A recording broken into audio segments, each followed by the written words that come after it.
This week, T-Biz travels to California to meet Lisa C., author of the acclaimed best-selling novel, The Tea Girl of Hummingbird Lane.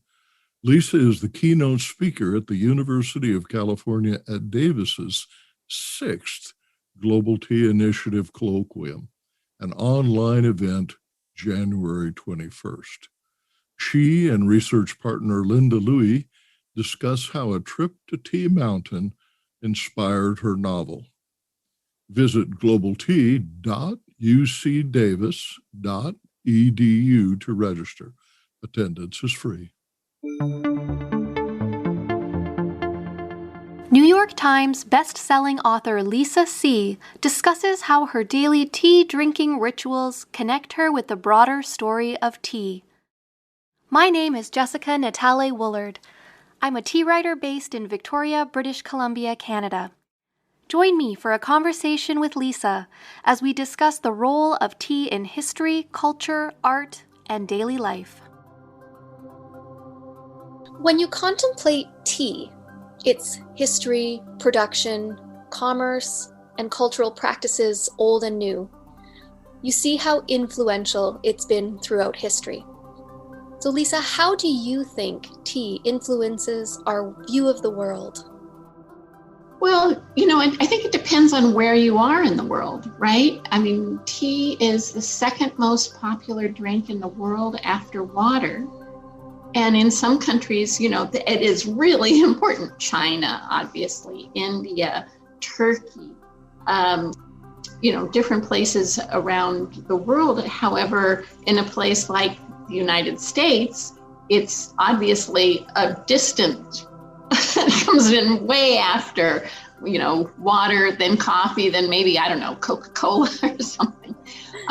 So I think it really depends on where you live and how important it is within your own culture. I mean, here in the United States, we don't really have that tradition of afternoon tea time if you're like more of an English tea drinker, or just even the idea of having a glass jar with tea that you carry with you throughout the day. So it really just, again, depends on where you are. But I think for those places and those cultures where tea is really central to life, that you're right, just even with your question, that it touches on all aspects of your life. It's about taste, it's about aroma, it's about how you feel on that particular day. It's about the connections some of us, not all of us, will make to poetry and art, and to nature. So I just know for myself, I drink tea every day, and in the, sometimes the night before, sometimes that morning, I'll start thinking about what kind of tea do I want to drink today? What am I going to start with?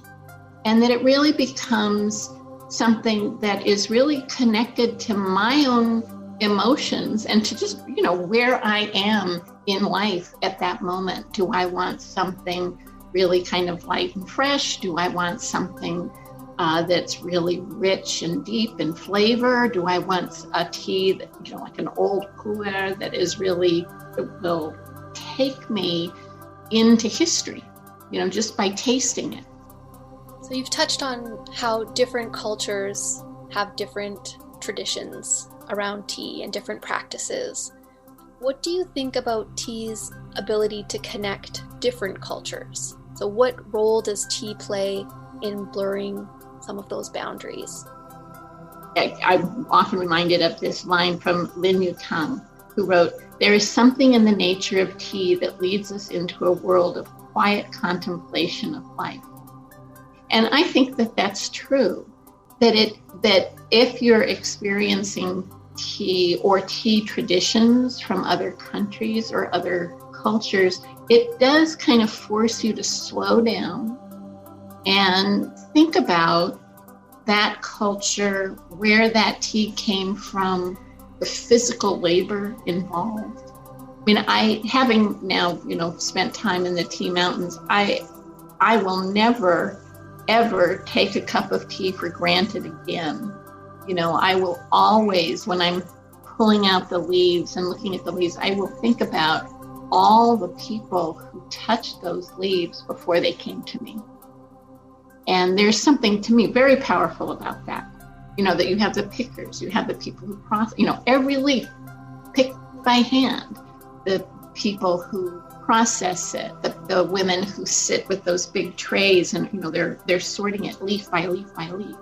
To me, again, it really forces me to slow down and think about what went into this cup that I'm enjoying. So it sounds like tea is part of your daily tradition. What is it about tea that fascinates you and that you have chosen to make tea part of your daily life? I hate to keep going back to the personal, but maybe that's the right place to be, in the sense that, and I, again, already mentioned this about slowing down, but I think part of that slowing down is really about looking inward. To really, earlier I said, when I wake up in the morning or even the night before, I'll think about what tea do I want to drink today, and I don't drink just the same tea all day. Sometimes I'll switch to 3 different ones, depending on the time of day and depending on how I feel. But that also means I have to think about, what do I want? How do I feel? What do I need? I think maybe that's it. What do I need today? What do I need this morning? What do I need this afternoon? What do I need tonight before I go to bed? It's such a sort of new agey phrase, but it's really about mindfulness, right? That you're actually having to think about who you are and where you are in that moment before you even make that choice of what you want to drink. Remember to visit the T-Biz website for more comprehensive coverage. That's www.t-biz.com. Thanks for listening.